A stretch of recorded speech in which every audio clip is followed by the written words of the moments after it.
Hello, everybody. I'm Michelle Clenard, intuitive energy practitioner and coach. And this video is the second in a series about self-love. And today's video is going to answer the question, can you really love others if you don't really love yourself? It is a valid question to ask.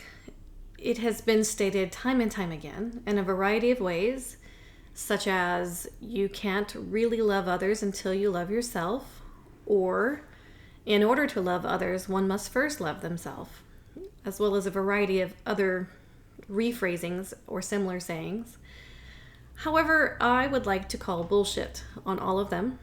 These statements are riddled with shame, blame, guilt, a heaping spoonful of destination addiction, and a side of lack and not good enough. In case you're wondering what destination addiction is, it's a condition or a rule that we apply to ourselves that's like, when X happens, then Y, or then I will Y. So related to self-love or this topic, it might sound like, when I finally learn to love myself, then I can be loved. Or when I am good enough, then I can be loved. Okay, so something like that. And I am just not comfortable with that. On the surface, it may resonate as wisdom to think that you really can't love others until you love yourself, because there are benefits to your relationships with others when you love yourself. It does help you receive love and connect with others. But there is nothing objectively true about the statement. Objective truth means that it's true no matter what, in all circumstances. It's fact, and it can be scientifically proven, and it never varies. And that statement is just not objective truth. It may very well be your personal truth. It may even be a valid feeling that you experience in certain circumstances. But truth, objective truth, and a valid feeling or a personal truth it's permanent versus temporary, basically. So I don't know about you, but I am absolutely done with being told that I am not enough just the way I am. I am enough. And so are you. Even if or when we don't feel like we're enough, or if we can't see it or perceive it, okay, we are still enough just by existing. That is the human experience. It's the human condition. When things are out of balance, when we lack self-love or self-worth, we still have worth. We still have value. Humans actually have intrinsic value just by being, just by existing. In case you didn't catch that, I'm going to repeat it louder for those in the back who really need to hear this. You have worth simply because you exist, not because you did all the things or that you did them perfectly. Simply because you're you. You have value. We have these experiences in our life, and we have feelings elicited by those experiences, and the experiences or the feelings may convince us that we don't have worth or that we're not okay, but we are, even if we cannot see it or believe it or perceive it. It's just like when it's daytime, you cannot see the moon most of the time. But even if you can't see the moon, it still exists. It still orbits the earth. When the moon is dark during the new moon, can't see it, but it's still there. It still exists. Your worth, even if you cannot see it or experience it, your value, it still exists. Even if you can't see it or perceive it. So that being said, I just want to have a little quick segue here. Every day I strive to be my most authentic, best self. Every day I work with clients to help them on their journey of growth or self-development to be their best, most authentic selves. But I want to make it really clear that myself, all of my clients, and you who are watching this, you do not have to be different or better in order to have value. You're fine just the way you are. You are lovable, you have value. And I see you and I honor you on your journey wherever that is. All humans, at some point, when all of your basic needs are met, we move on to a bigger, broader set of needs, which involve fulfillment, growth, contribution. Okay?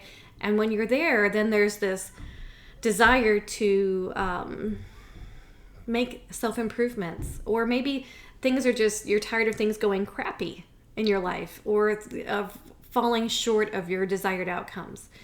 Those are all great reasons to want to grow. And so if you're ready to improve or build upon your self-love and self-relationship, that's great. I applaud you. I'm there myself, and I have a lot of experience working with myself and with others to help you get there.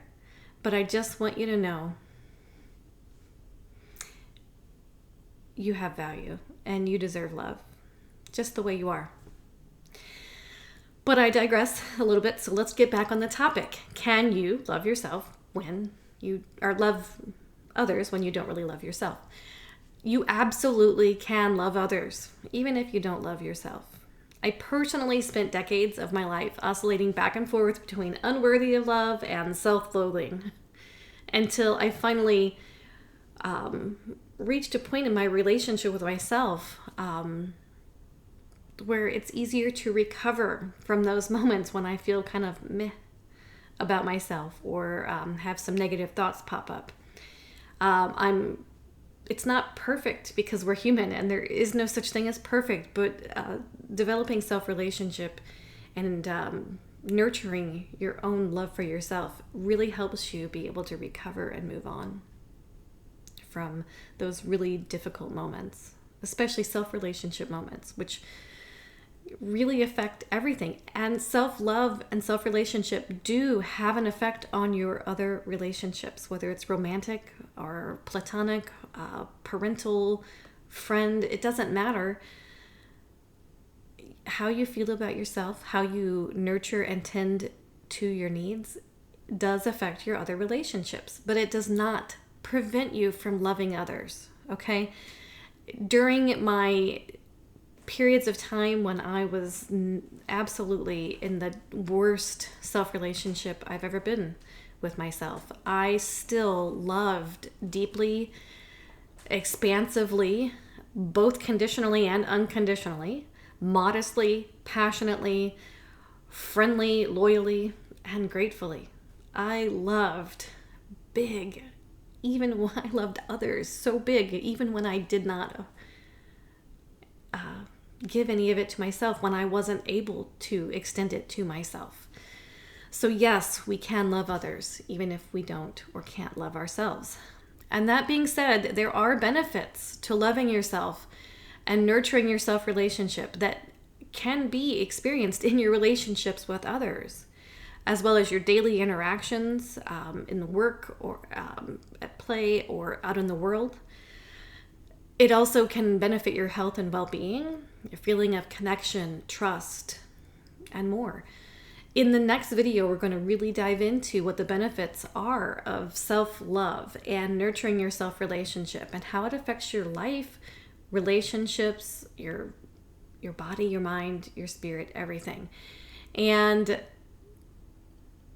we're going to do that in a way that doesn't involve you having to be perfect or implying any shame or guilt or expecting you to wait until you're a perfect human being, which I personally do not believe exists. So I hope that you'll join me in the next video, and make sure that you subscribe or follow me on Facebook so you don't miss any of these awesome posts or other content. You'll definitely want to join the 10-day self-love challenge, which is going to be on Facebook, online, right in the comfort of your own home. starting February 17th. And that's going to wrap up the series on self-love.